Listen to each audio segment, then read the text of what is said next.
নমস্কার বন্ধুরা, চলে আসলাম আরও একটি নতুন রেসিপি নিয়ে। আজকের রেসিপি ঘুগনি, একদম দোকানের মতো মশলাদার ঘুগনি আমি কি করে বানালাম চলো তোমাদের সাথে শেয়ার করি। এর জন্য প্রথমে আমি বুট সেদ্ধ করে নিয়েছিলাম। প্রথমে আমি একদিন রাত্রে ভালো করে ভিজিয়ে রেখে ভালো করে 100% সেদ্ধ করে নিয়েছি। তারপরে টুকরো করে এরকম ছোটো ছোটো আলু কেটে নিয়েছি, তাহলে ঘুগনির সাথে খেলে একদম আটকাবে না আর মিলিয়ে যাবে মুখের সাথে। তারপরে আমি নুন আর হলুদ দিয়ে ভালো করে একটু মিশিয়ে রেখে দিলাম কিছুক্ষণের জন্য। তারপর আমি এটা মশলা করে নিয়েছিলাম, আদা, টমেটো, জিরে, ধনে, শুকনো লঙ্কা, গোলমরিচ 5 থেকে 6টা দিয়ে ভালো করে একটা ফাইন পেস্ট বানিয়ে নিয়েছি। তারপর একটা কড়াই গরম করে সর্ষের তেল গরম করে এর মধ্যে দিয়ে দিলাম নুন আর হলুদ দিয়ে মেখে রাখা আলু দিয়ে ভালো করে লাল লাল করে ভেজে নিয়ে ভালো করে ভাজা হয়ে গেলে তারপরে একটা বাটিতে তুলে নেব।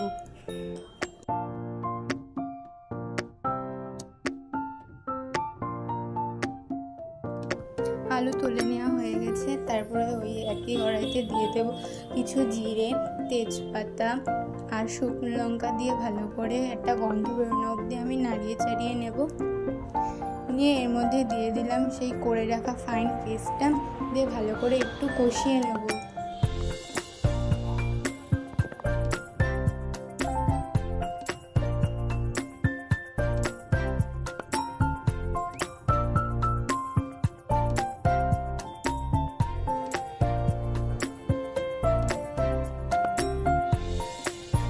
কষাতে কষাতে এর মধ্যে দিয়ে দিলাম হলুদ গুঁড়ো, ধনে গুঁড়ো, জিরের গুঁড়ো, গোলমরিচের গুঁড়ো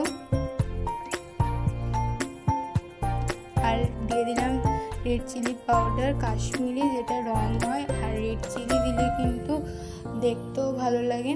তারপরে ভালো করে মশলা দিয়ে ভালো করে কষিয়ে নিলাম।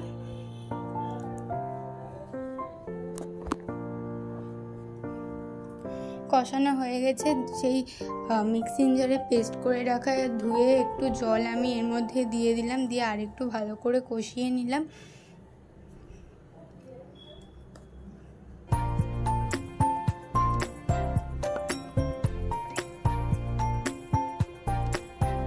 কষানো হয়ে গেছে। তারপর এর মধ্যে দিয়ে দিলাম ভেজে রাখা আলু দিয়ে ভালো করে আরেকটু কষিয়ে নিয়ে এর মধ্যে আমি দিয়ে দিলাম সেই সেদ্ধ করে রাখা বুট দিয়ে আরেকটু ভালো করে আলুর সাথে কষিয়ে নিলাম।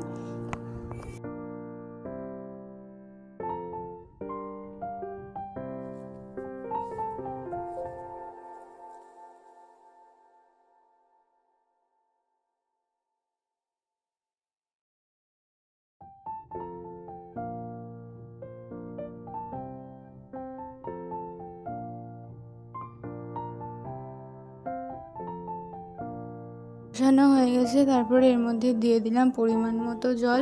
একটু জলটা বেশি দেবে, তাহলে কিন্তু আর একটু বুটটা সেদ্ধ হবে, তাহলে কিন্তু সেদ্ধ হয়ে গেলে মুখে আর বাঁধবে না, খেতেও খুব ভালো হবে। তারপরে আমি 10 মিনিট মতো ঢাকা দিয়ে দিলাম। 10 মিনিট পরে দেখো বুটটা কিছু সেদ্ধ হয়ে এসেছে। তারপরে এর মধ্যে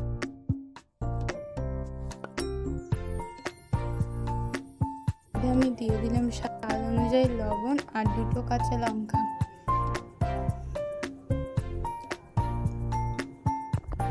দিয়ে ভালো করে আরেকটু নাড়িয়ে চাড়িয়ে আরও 5 মিনিট মতো ঢাকা দিলে রেডি হয়ে যাবে ঘুগনি। তো 5 মিনিট পরে দেখো বুটটা একদম সেদ্ধ হয়ে এসছে। তো তোমাদের এই রেসিপিটা কেমন লাগলো অবশ্যই কমেন্ট করে জানাবে। ভালো লাগলে লাইক শেয়ার করার অনুরোধ রইল। ইউটিউব থেকে দেখলে চ্যানেলটি সাবস্ক্রাইব আর পেজ থেকে দেখলে পেজটি ফলো করার অনুরোধ রইল। আজ এই পর্যন্তই, টাটা।